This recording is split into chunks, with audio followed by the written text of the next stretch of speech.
and you just are open to these conversations, you're gonna be better. Because we're doing the work here. We're doing the work. We're not running from the work. We're not pretending the work doesn't exist. We're not doing any of that. We know the work, but we know we are the generation. We know what we didn't have, but we're the generation. We know what was systemically taken from us, but we're the generation. We know there's an agenda to destroy our houses, but we're the generation.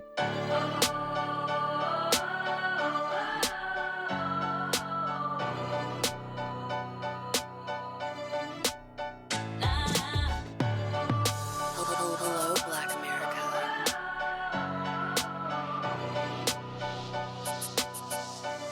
Hello, Black America.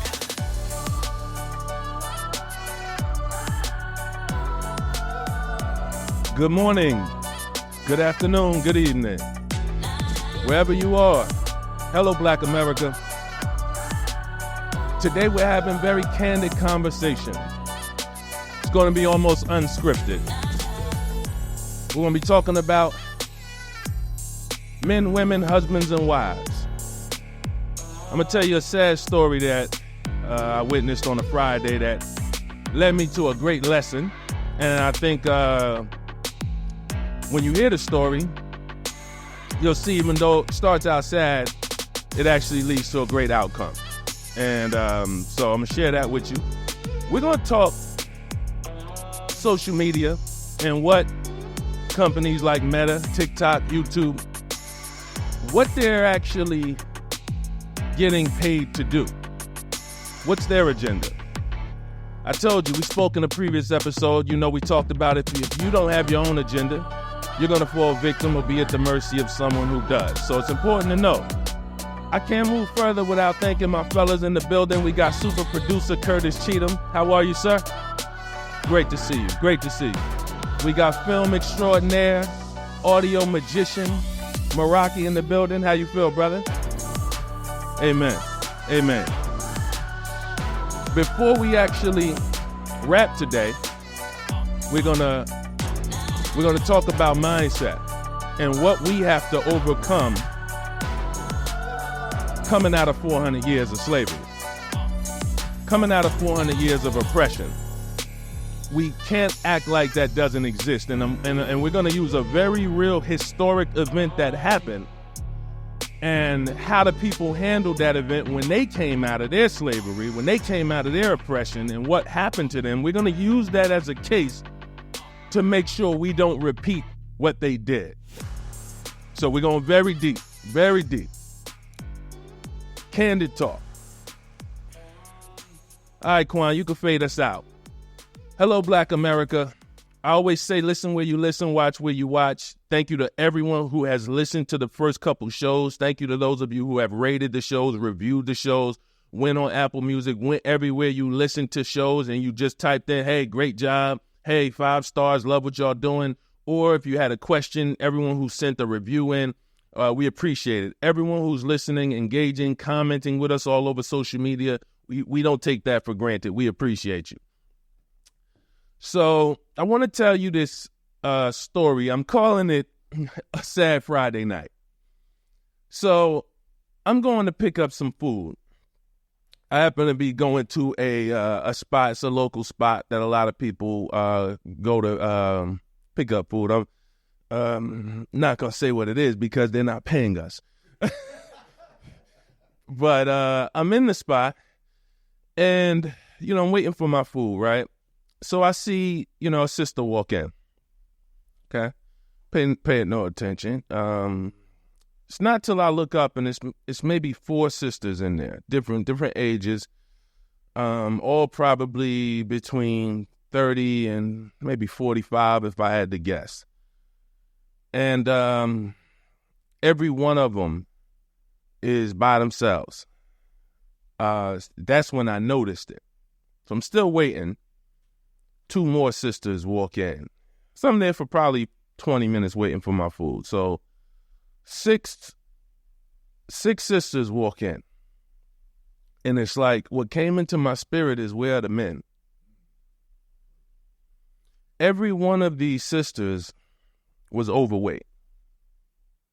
When I tell you, I could see the stress. I could see the stress. And it was the first time where I said, wait a minute. Where am I at right now?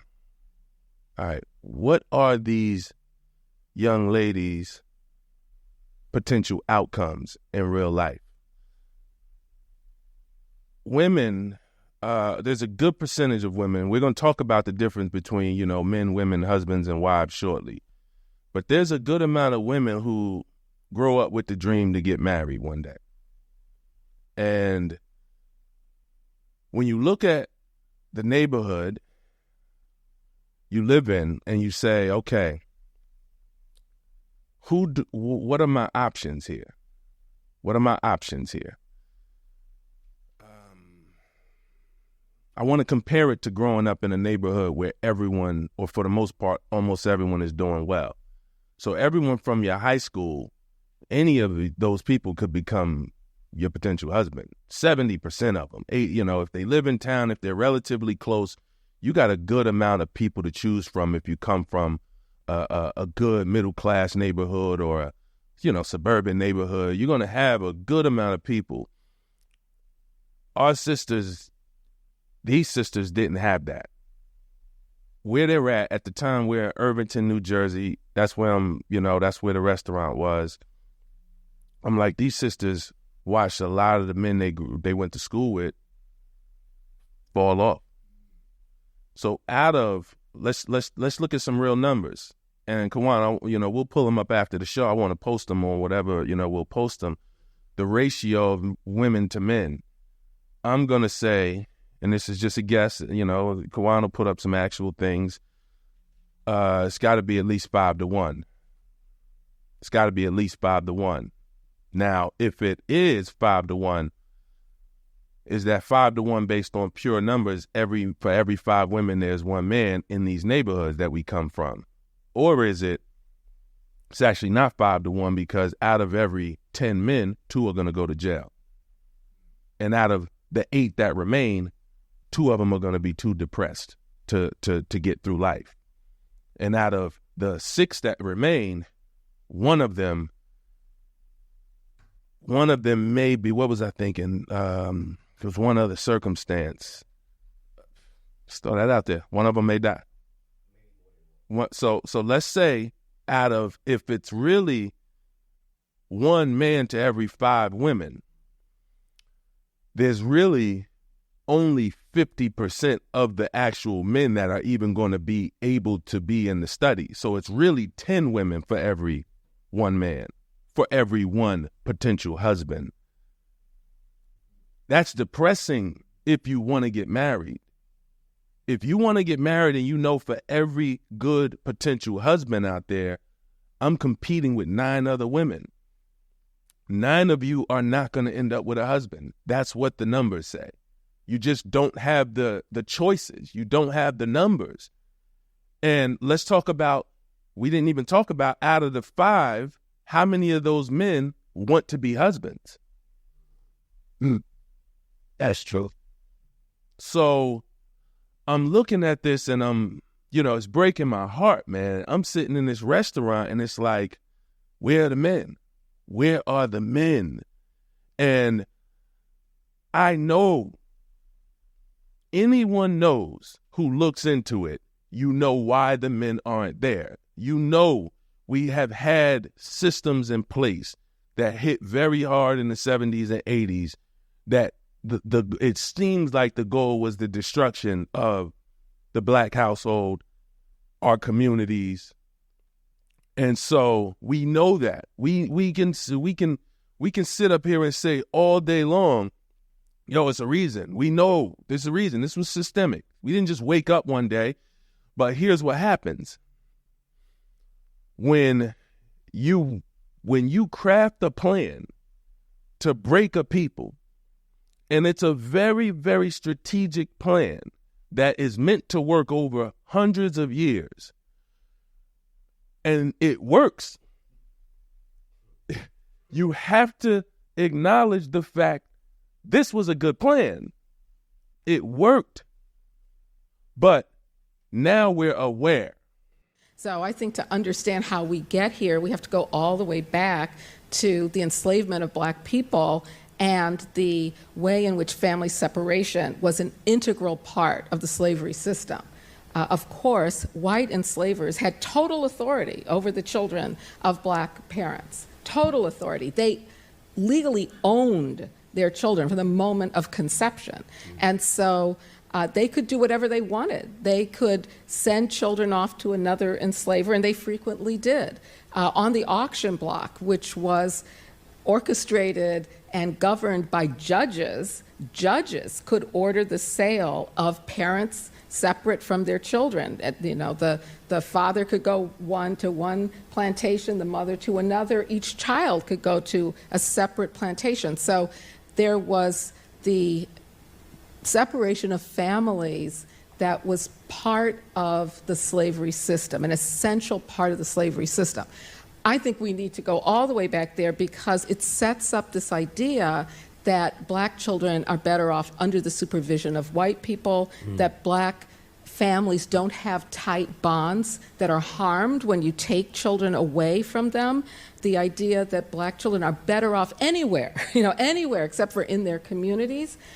I'm not making up these ideas. These ideas have been found to be in case files, in decision making, studies that show the bias of doctors and social workers and teachers in identifying when a child is at risk. Studies that show that caseworkers see a harm when there is a Black child in a photo as opposed to a white child in a photo with exactly the same background. Multiple studies that show this. And so where does this idea come from? I think it comes all the way back from slavery. But I'm not arguing that it's just slavery that caused this. We can see generation after generation policies that have devalued the bonds of Black families. And even after emancipation, and this is where I think is the actual origin of the formal child welfare system for Black children.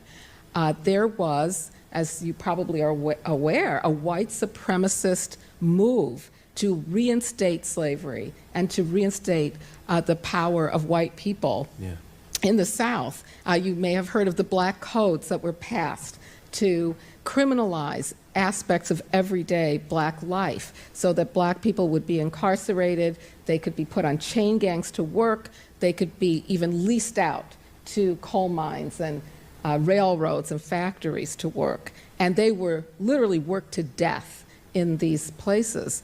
Well, part of the Black codes and this effort to reinstate white supremacy was to use apprenticeship laws or to pass new apprenticeship laws that put Black children back into work for their former enslavers. And this happened in courts where white people would bring petitions to say that Black families weren't taking care of their children, that their children were neglected, and that the children would be better off under the supervision of their former enslavers. And thousands upon thousands of Black children were sent by judges back into work to labor for white former enslavers.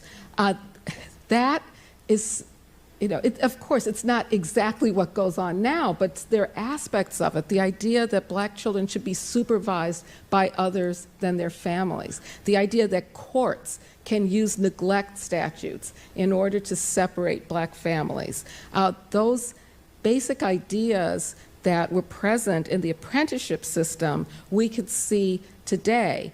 And then we can continue, throughout the 20th century with this convergence of ways in which the Black community has been assaulted by various punitive state systems, like the policing system, the prison system, the welfare system, the family policing system or child welfare system. Again, if you look at the history, for example, of the 1990s, there is now a neoliberal and effort by bipartisan support by Democrats and Republicans to be harsher on black communities. And that took the form of the Crime Control Bill of 1993 that funded police departments more and that sent more and more police into black communities. So if we are aware now, we have to, I got to empathize with these sisters. Because we put them, listen, they're in a position where they have to survive. And when they took the father, when they would take a people they enslaved, and they would say, all right, we've all heard this, but I'm not going to assume everyone's heard this. So, but this is how it went. I need to break the father in front of the family. So if you had a group of slaves, they would actually take the father and embarrass and publicly humiliate, tar, feather him, any of the strong men. They had to publicly rip them apart with horses. This is all documented. Ty, this was to put fear in not just the other men, but the young boys and the mother. Because the mother would say, I got to make sure that doesn't happen to my son. That's called buck breaking. Thank you, Curtis. The practice known as buck breaking was a particularly cruel and sadistic method employed by white supremacists and slave owners to assert dominance, humiliate, and subjugate enslaved men. Buck breaking was prevalent in the Caribbean and other parts of the Americas where slavery thrived, especially during periods of increased slave rebellions. The objective of this brutal practice was to strip enslaved men of their dignity, emasculate them, and instill fear among the slave population. That is called, but that's how much of a thing this is. It actually has a name. So when we look and say, you created a situation where the black woman, in an effort to protect her future generations, had to make sure her sons didn't be like the father. Because although your father is admirable, he's dead now. And so I would rather have a son that's not as admirable than a son that's admirable and dead too. Hello, Black America. Same thing is happening now. We're feeling the effects of that. It's not stopped. The prison system, it hasn't stopped. Drugs in our community, making sure our young brothers have a felony on their jacket before they become 18. All of this stuff creates what we're in right now. But the problem is when we don't acknowledge and empathize with our women, and we're just getting started on this, because we're going to talk in a second about the empathy we got to have for our brothers. And then we're going to talk about the fact this ain't for everybody. We got to acknowledge the fact there's people who, listen, there's a difference between a man, a woman, and a husband and a wife. There's a very big difference, and we're getting in trouble every time we do this. Every one of us think we're in trouble. But the bulk of us have to start looking at that Friday night story and realizing what is it that our black women are really dealing with. What are their hopes and dreams? What are their ambitions that in today's world are not possible? It's just not possible. Now, in the world we can create when we're birthing sons and birthing healthy men, and we've overcome this and we've healed, and now their sons and their future generations, oh yeah, their daughters, they can get married and they can say, okay, for every one man, there's one woman, and we're building community and it's about family. But for right now, where we're in, they can't say that. And we have to empathize with them so that we can heal.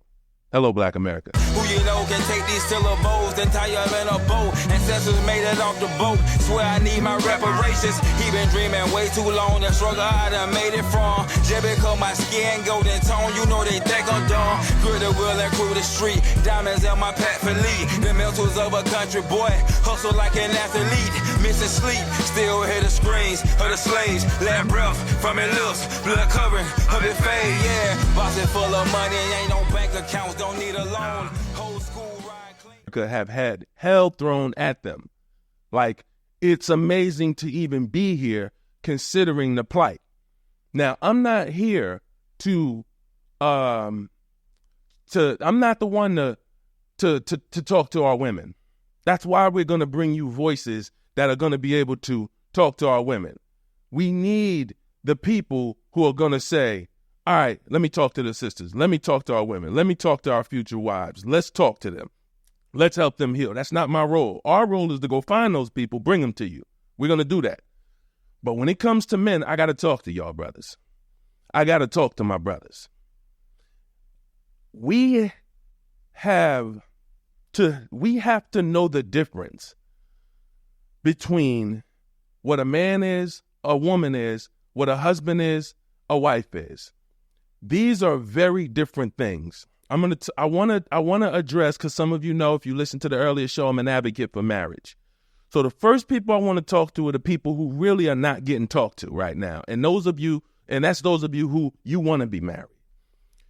You got to understand something. The scripture says, he who finds a wife finds a good thing and obtains favor from the Lord. Finds a wife.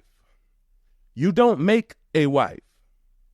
You don't make a woman a wife. She's already a wife before you find her. You claim her as your wife. You can't make a wife. The scripture is very clear. Did it say, hey, he who goes out and meets a girl and dates the girl and courts the girl and proposes to the girl finds a good thing? Is that in the book? That is. Now let's go deep on that. We've all heard that. You heard it. But where does it come from? When you try to change someone into who you think they should be now that they're married to you, you are always going to get, hey, but you met me like this. Now it's a problem. Hey, well, hey, look, hey, that was all good when we was dating. Having your breast all out, that was, that's what got me. That's what got me. That was the first thing we start talking about, But, we married now, so I'm going to need you to kind of chill out with that. Oh, wait, you trying to change me. Like, the attention you need that I used to give you, that it was all good when we were dating. Hey, I know she love attention. I'm going to make sure. But you're married now. You can't be out here looking for attention like that no more. I'm your husband. You met me like this. You haven't found a wife. You found a woman. You found a woman. And you tried to make her a wife. It's always going to be there's no winning. There's no winning. Your whole thing needs to be, what does the values of a wife look like? What is a woman? When I met Monique, I knew that she was a wife. The reason why at 22, I said, all right, I gotta marry her, because I knew someone else will. And then I'm gonna look up in 8-9 years and see her all happy household, taking care of kids, family, and all that. And it's like, hey, how you been? Oh, that could have been mine. No, bro, you weren't ready. You weren't committed. You didn't recognize that was a wife. And you think that you could just, every time you all right, God, I'm ready. Send her now. Send her. All right, God, I'm done out here. God don't just work and say, all right, your wish is my command. You're going to meet her tomorrow. No. When God sends you the woman that he has, that he predestined for you, you have to commit or you lose that. Your will, his will was for you to commit to that woman, and nope, you wasn't ready. So you missed the blessing. So when we confuse these things, and that's one thing I can say to the women, young women, older women, I don't care. Husbands are husbands before they get married. It doesn't change. My mother will tell you, my godmothers will tell you, I was a family man before I ever met my wife. I didn't wake up one day and it was just like, okay, something clicks now. I want to get married. It was just like innately in me. I wanted to be a husband. And I think many of the men I know who are fathers and great husbands, they wanted to be husbands. They weren't, all right, bro. They wasn't, the bachelor party wasn't like, oh, hey, the ladies. Man, bro, I'm just hoping I don't cheat. That wasn't the bachelor party for the brothers I know. These brothers wanted to be married. People wasn't twisting their arm, hoping, all right, just pray, get to the altar. So when you're marrying men, and when men should be with women. Men should be with women and women should be with men. Husbands should not be with women. Wives should not be with men. That's not a mix. You got a man.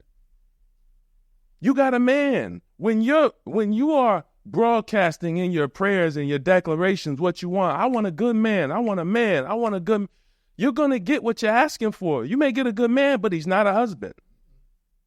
Because you didn't say, this is what I imagine as a husband. The husband looks different, talks different. That doesn't mean when I met my wife, when we found each other, look, I was a diamond in the rough. I was a diamond that she saw value in.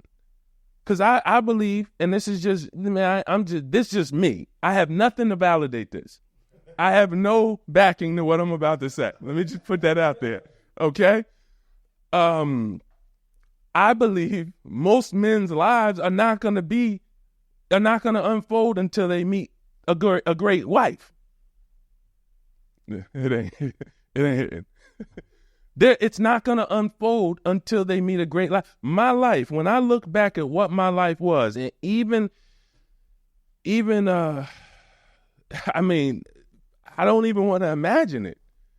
Like, I always say, my wife and Jesus jumped me at the same time. She brought me to church, and it was like, all right, spiritual side working, but I had this other half that became one. Scripture says when we get married, we become one now.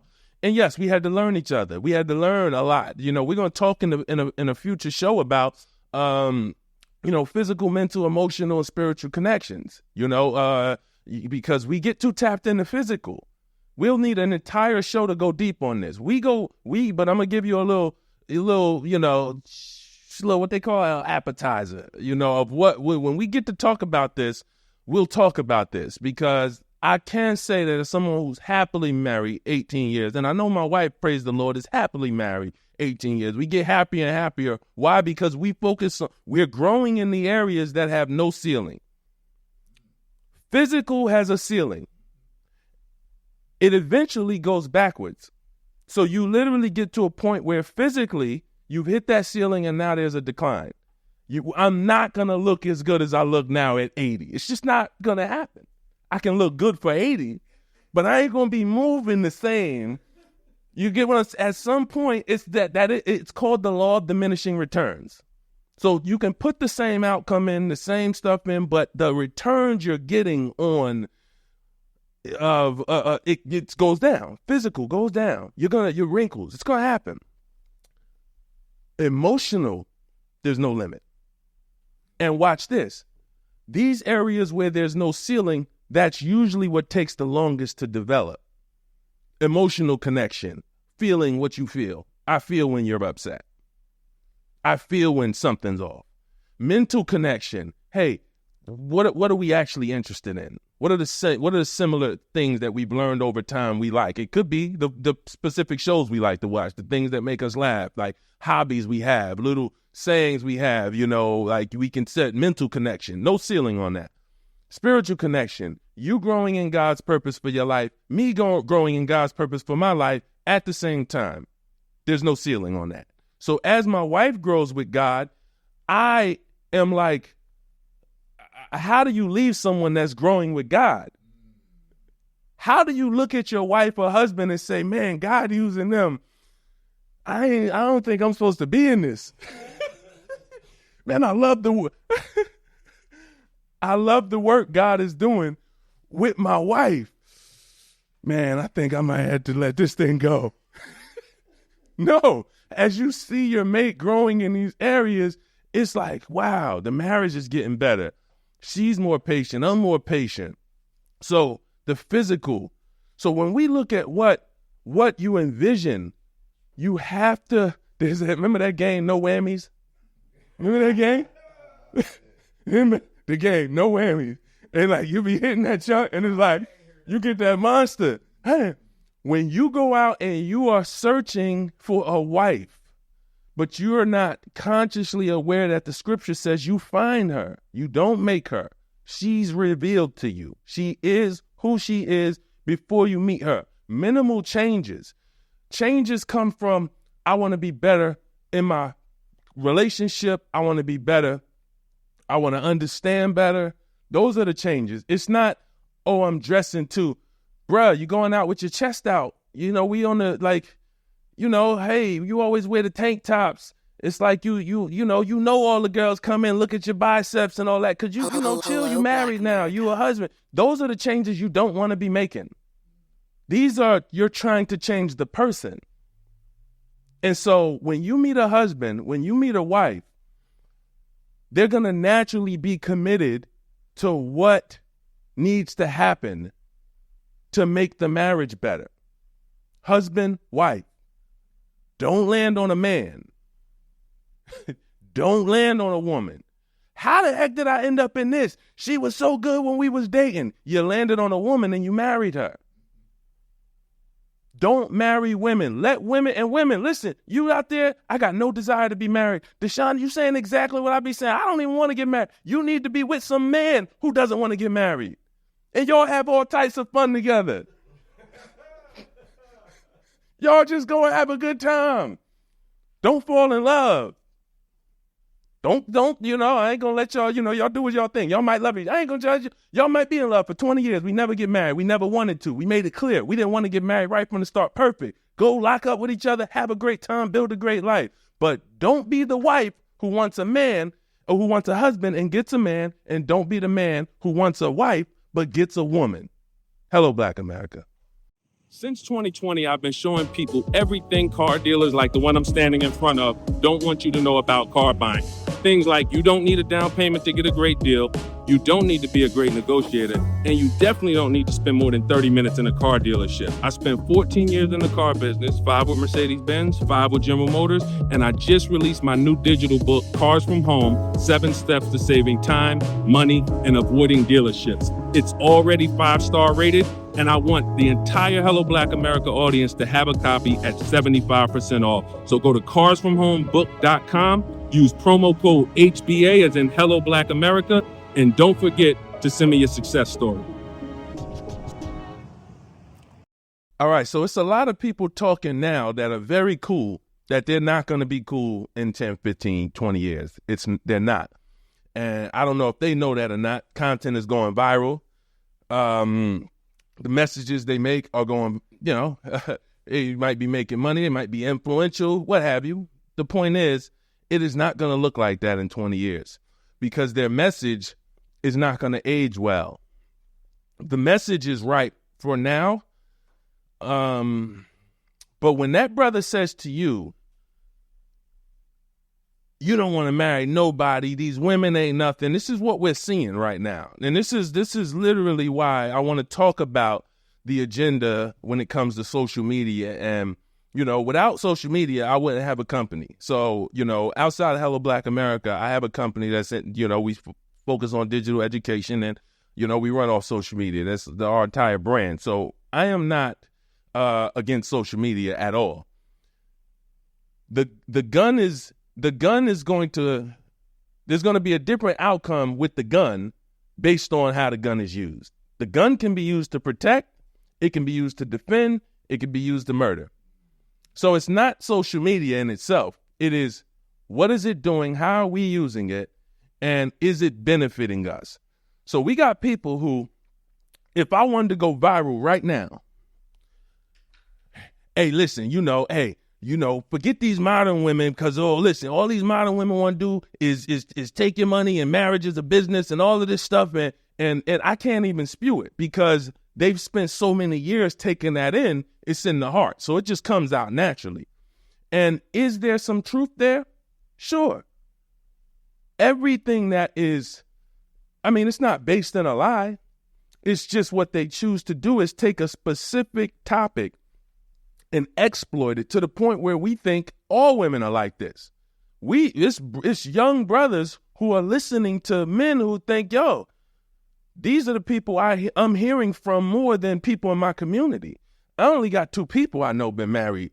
I got 30 people I follow that's telling me, never get married. I got married. It was in a bad marriage. Or, hey, look at the girl. My girl just cheated. And see, hey, look at Offset, Cardi B, all of this stuff that we seeing that is, I wouldn't care about if I didn't see it actually influencing our behavior and influencing our people. So when I talk to a brother, this is my message.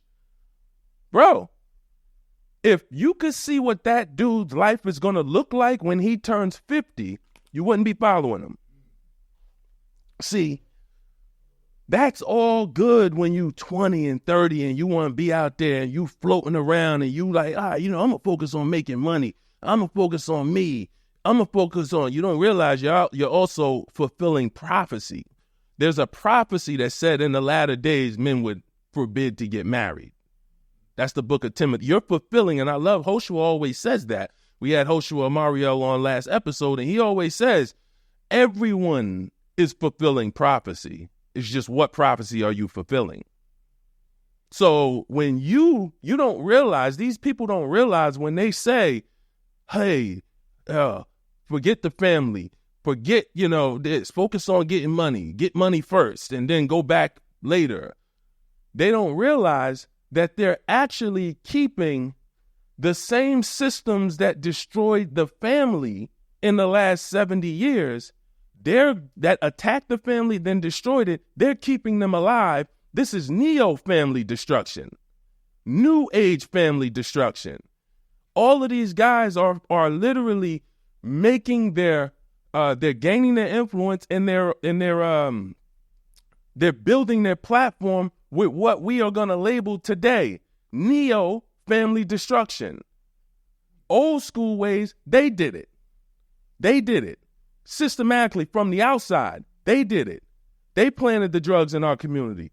They made sure that, the men had to work so hard to make a living they couldn't be there. They made sure all of this.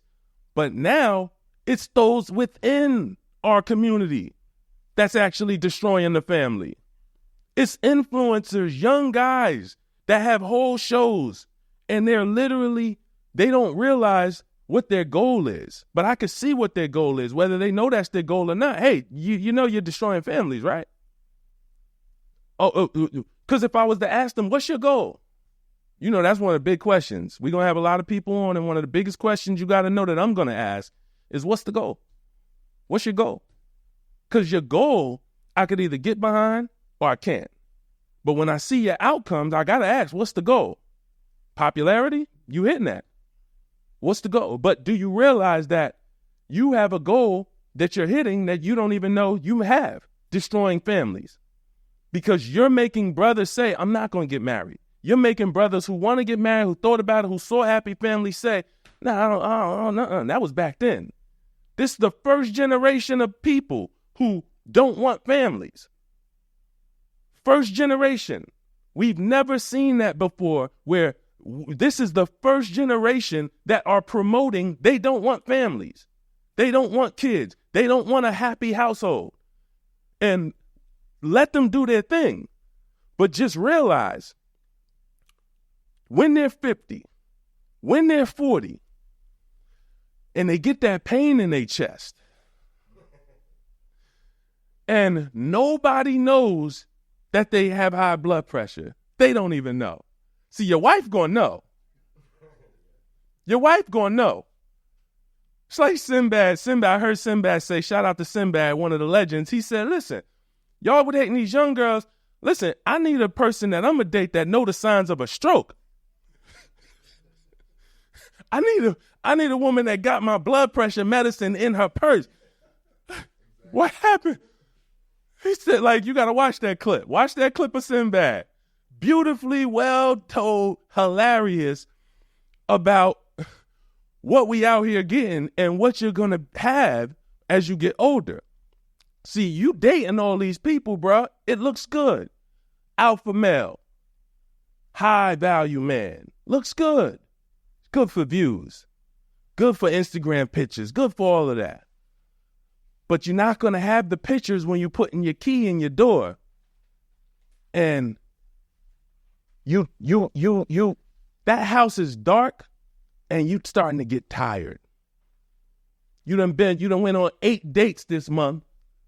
First one you was all interested in, now you're just coming home and you're just like, all right, for a second it's going to hit you. This starting to look the same. There's going to be no camera. Hey, hold on, let me get him. Hold on, get the people some words. It's not going to be that. These people are going to, unfortunately, if they don't change, they're going to die alone. And they're leading you. These are the people that are leading you. I heard a man say, when you buy somebody's opinion, you buy their lifestyle. We didn't listen to people back in the day we didn't listen to people that didn't look like they was worth listening to. And look, that's not to say you can't learn something from anybody, but we're in a world right now where anyone and everyone has an opinion. Back in the day when we was up, you walk past the bum on the street. Back in the day, the drunk, not the bum that, hey, he worked hard. His company laid him off. Now he's homeless. But no, this is the guy we know. He drank every day. He's been drinking for 15 years and he out there on the walnut. When you walk by him and he's, hey, youngin', come here, let me drop some words on you. No, brother. No. Hey, bro, man, I ain't listening to you. We didn't listen to everybody. So now you have bums on social media. These are the same people. They're not hanging out on Walnut. They're hanging out in the comment section. They're hanging out. They're in the comment section. Bums. Spreading misery, spreading, their discord. So you have to look at, is this person's life going in the way that I want to go? Because I'm telling you the trajectory. I can see the future and I want you to see it. And when you see these videos from these 20 and 30 and God forbid 40-year-olds talking about spewing this stuff about be for yourself, like you could just get money and just wake up one day and decide, all right, man, I got my businesses now. All right, let me go find my wife. Like you get to do that. You can go search, but you might be looking for years before you find her. And because she might have been when you were 24. She might have been when you were 32, but you so busy, I want to get money first. I don't want to build, a family together and then get the money and all of that. That's fine. But realize no cameras are going to be around on these guys when that happens.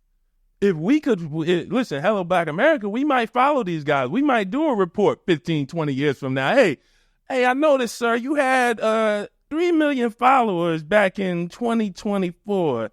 I mean, you had some great videos. How's life now? How's life now? You just got your colonoscopy done. Nobody knows you're sick. No one knows. The women you're dating don't know you're sick. It's a miserable life that's ahead of them because you can't sow that type of malice and hate and energy into the world and not have it come back to you. You can't indirectly break up families, destroy the young generation's ideals or aspirations based on viral videos that seem to make sense, but in the long run, they're not going to make sense. They're not going to lead to, okay, short-term result, all right, you feel empowered, you feel like whatever the short-term result is, I don't know. But in the long term, the outcomes are going to be horrible. Because if you follow that advice, you're going to be that person. Y'all will both be here. We'll have both of y'all Hey, we have the guy who owned the channel and one of his followers.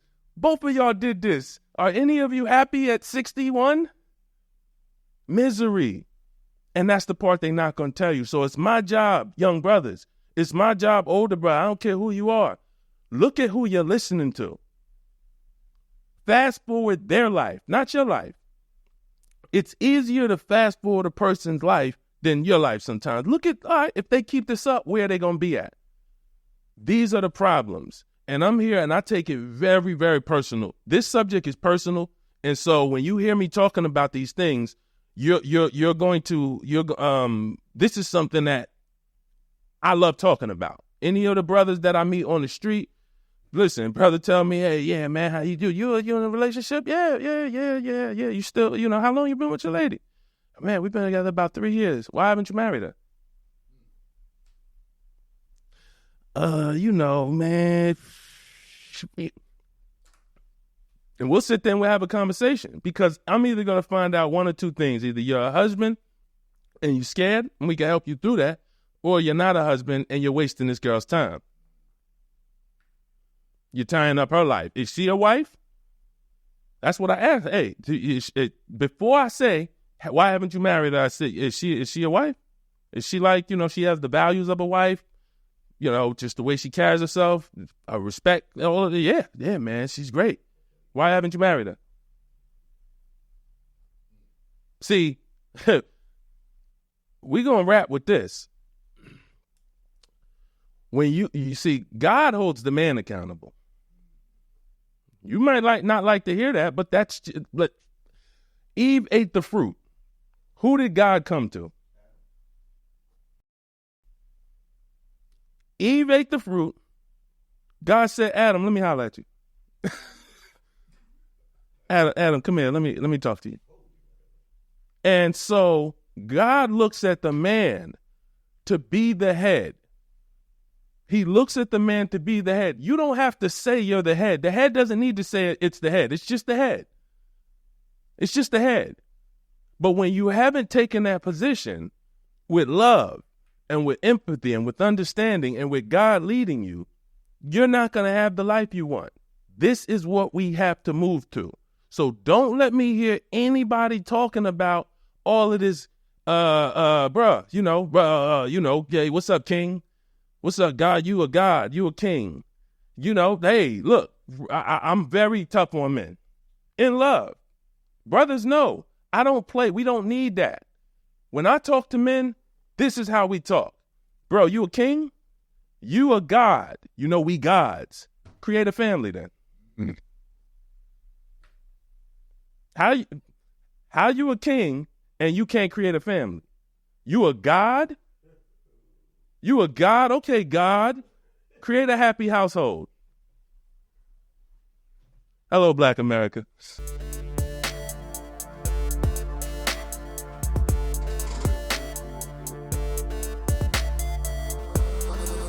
Black America.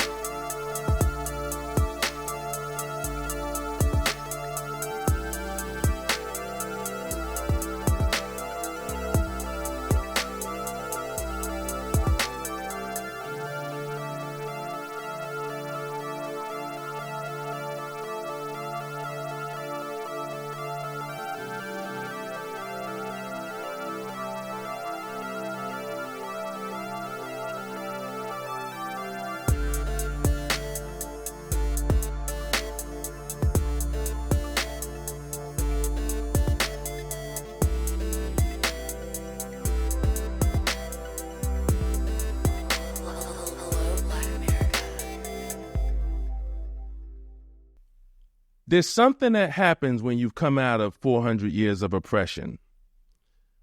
We're going to use an example of a group of people, very well known, very, very well known, who went through, I can't call it a similar thing, but as close as we could compare this, they'd be like the closest. The Hebrew slaves that were in Egypt under Pharaoh's rule, Old Testament, Moses, like well-known, historically documented, a million Hebrew slaves in Egypt's rule. He brings them out. Their biggest challenge was the mindset. They couldn't get over it. See, God has incredible things for you. There's no guarantee you're going to do it. He will help. I'm a witness that when I came to Christ, he has we always say he drives the car. You know what I'm saying? And I needed that. I needed help. Yeah, I was doing bad by myself. And so anyway, when we consider the Hebrews coming out, miraculous signs and wonders, God sends plagues on Egypt, the most powerful empire in the world at the time. He sends plagues. He turns their water to blood. He sends the locusts. He sends flies. He sends frogs. He kills the firstborn. All of this is happening in front of the Israelites. They're watching it happen. The last night, the angel of death came through, killed all the firstborn children of Egypt, and they put the blood over their door, and that's where Passover came from, because not one Hebrew slave lost a child, but all the Egyptians lost their firstborn, including Pharaoh. All of this happens right in front of them. Moses brings them out, leads them out. They get to the Red Sea. God splits the Red Sea. How do 1 million people come out? No weapons of war, no nothing. Documented. When they came through the water that had just split, they start complaining. Are we hungry? Oh, we want to go back to Egypt. You done brought us out of Egypt to kill us. No, we had this in Egypt. Now Moses is there. He's just praying for the people. What are y'all talking about? Y'all were slaves.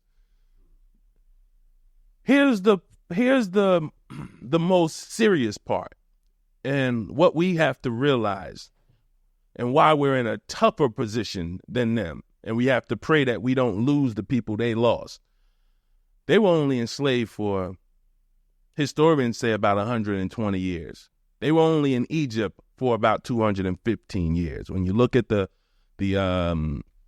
document, in fact, I've worked on an essay. I put a lot of time into preparing this essay that, echoes what a lot of the free-thinking religious scholars say, which is the Hebrews didn't fulfill the 400-year prophecy. They weren't there for 400 years. So there's a prophecy, Genesis 15:13, and, many people have looked in and said, wait, they weren't there. 120 years to 215 years, and it's close to the 120 years of hardship, because when they were there, they in good standing with the pharaohs when Joseph was there, and Joseph was running the show and all of this. Some of you know this story, but for those of you who don't, I'm just giving you the quick, overview to give you an understanding of why we could lose so many more people than they lost, because we have been oppressed 4 times longer than them, 3 to 4 times longer than them. The mindset must change. We have to look and say, what are we bringing from our oppression mindset-wise? They couldn't get over it. They could not. God said, hey, I'm leading y'all to a brand new land, brand new opportunity. There's nothing that you guys can't do. Similar to our position right now. We can build anything. If we built Tulsa today, they can't burn it down. They could burn it down a while ago. They burnt it down. The Roswell, all the stuff that happens, the Lake Laniers, all of that stuff, communities that we built, they could do that. They can't do that today. The whole world would see it. So we have nothing but opportunity to build, just like the Israelites had nothing but opportunity in front of them. I'm taking you to your land. I'm taking you to a land that I promised you, that I promised your ancestors, and I'm with y'all. God is on your side. They couldn't get over it. They couldn't do it. They wanted to. They didn't want to die in the wilderness. Everyone that came out that was Moses, and Moses was 80. Everyone from his age group died in the wilderness. Wandered for 40 years. Wandered. Joshua said, how long will you wait to take the land that God has given you? 10 spies. They sent out 12 spies. Go scope the land out, y'all. God just drowned your enemies. Now go scope the land. Out of the 12 people, 10 people come back scared. God just killed you witnessed this. You don't remember the blood you don't remember when you stood before the mountain and God's presence came down on the mountain? It's still black today. Google Mount Horeb. The top of Mount Horeb today is still black from the fire that landed there when Moses was up there. Today. Google it. Quan, I want to throw up a picture on the screen for you. Y'all witnessed this. Y'all saw the cloud. Y'all heard the voice of God speak from this mountain. What are you talking about? Y'all scared. Egypt. They came out of Egypt. They couldn't get Egypt out of them. That is our fight. Our fight is to realize that we have had 400 years of being beat up. That's real. We have had 400 years. When you look at our women, when you look at our brothers, it's a miracle we're here, considering the systemic processes that were intentionally put in place to try to oppress and destroy us. It's a miracle we're here. Hello, Black America. But now the work is, I got to get this slave master. I got to get this slave mindset. I got to get this Egypt mindset, this oppressed mindset. I got to be totally healed with that. And that's got to be behind me, because today you can't be who we need you to be. And you can't be who this world needs you to be with that on you. You can't go and take the promised land with that on you. 2 people came back with a positive report. Joshua and Caleb. 12 went in. 10 came out scared. There's giants over there. This dude's big. They big over there.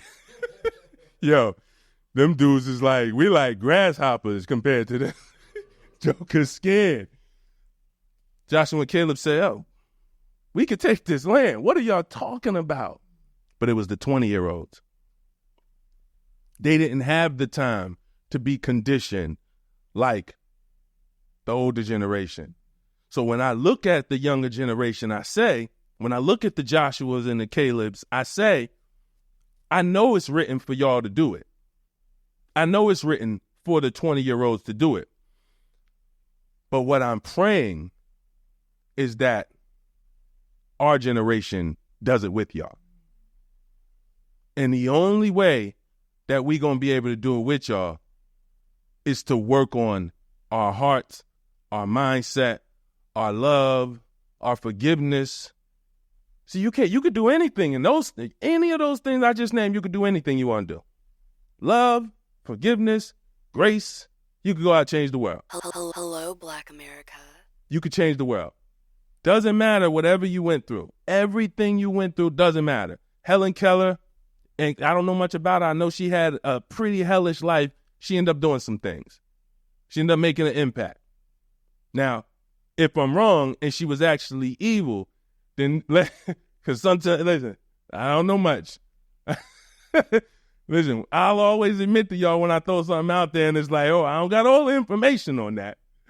Yo, what you talking about, D? You know about what she really did? I didn't know. Let us know. But, you know, the things we go through are not here to stop us. And that's everything. We are the generation. That's going to be on shirts very soon. You're going to see we're all going to have it. We are the generation. We are the ones that our ancestors prayed for. We are the ones that do it. There's nothing stopping us, but we can destroy ourselves. That's why when we come out, we're talking different. Y'all can hear it. We're talking different over here. We know what God put us here to do. Not all of it, but we're seeing some of it. And when the more clear we get on what God puts us here to do and how his spirit leads us, you're not going to hear, oh, hello, Black America. That sounds like something I heard over here. Because this is the spirit giving it to you. Look, we hold ourselves to that. I always say, if God is with you, it'll show. They would be like, God is with me, bruh. You ain't got to say that. Yeah, look. You ain't got to say that. Ain't nobody that we ever know about. He went in and brought, hey, God is with me. Who says that? People who, you know, that the point is, when we bring these shows to you, we are holding ourselves accountable to making sure you getting stuff that if you apply it and if and you just are open to these conversations, you're gonna be better. Because we're doing the work here. We're doing the work. We're not running from the work. We're not pretending the work doesn't exist. We're not doing any of that. We know the work, but we know we are the generation. We know what we didn't have, but we're the generation. We know what was systemically taken from us, but we're the generation. We know there's an agenda to destroy our houses, but we're the generation.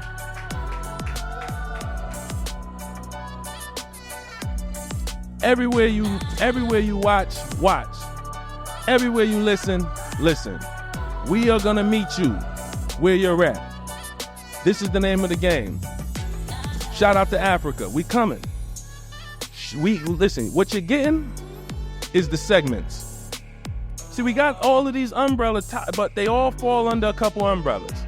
So what we did for these first episodes is to show you, hey, I don't know what I'm getting from them, but I know it's all gonna be under a couple umbrellas and it's all gonna be good. See, we couldn't box ourselves into one particular conversation too early. We were very clear. We had to make sure. We didn't want you thinking, oh, this a reparations show.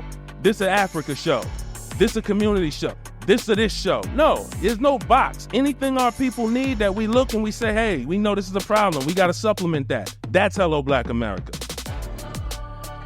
And we're bringing tons of voices to you. I'm just one. Curtis is one. Kawan is one. We got people coming. So shout out to everyone who tapped in. This was a good one.